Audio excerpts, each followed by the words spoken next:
Even controle. Ja. Duits. Ja, Duits. Ja. Waardjoerd bij Jennevoort en omkrieten een angel in de hand hier kregen visite van een combineerde patrouille van de politie en het Frieske Geer. En zo wienen er joerd meer chansen die het joerd mijlkoor oplutsen. We zijn alle jaar als overheid organisaties aan het reorganiseren, maar elkaar weer omvinden. En daarom zijn we met wat vaker te jaar apart, meer geerwerken.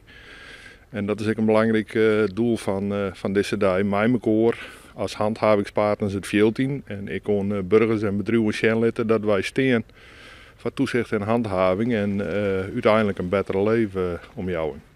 Van de morgen kwam Elsenien hier bij elkaar. En hij binnen er onder andere bonnen voor illegale lozings, afvalstwat en er is een skiep op een rechtjocht zetten. En deze viskers die kregen een waskoring. We zagen een bootje met 2 vissers in de kleine wielen. Dus op het moment dat wij daar naartoe varen, zagen we dat een van de vissers een hengel overboord gooide.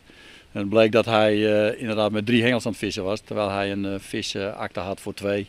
Dus op deze manier wilde hij proberen om daar onderuit te komen. Alleen wij zagen het. Hij deed het iets te laat. Elsenien is joerd in een minkt duo van 2 chansen op een paardgang.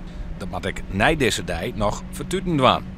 Je komt wel vaak wat dingen tegen dat je toch wat net buiten je boekje gaat eigenlijk. En dan is het handig dat je mensen kent die op een gegeven moment, dat je weet waar je wezen moet. En dit soort dingen dat zorgt ervoor dat de lijntjes kort worden.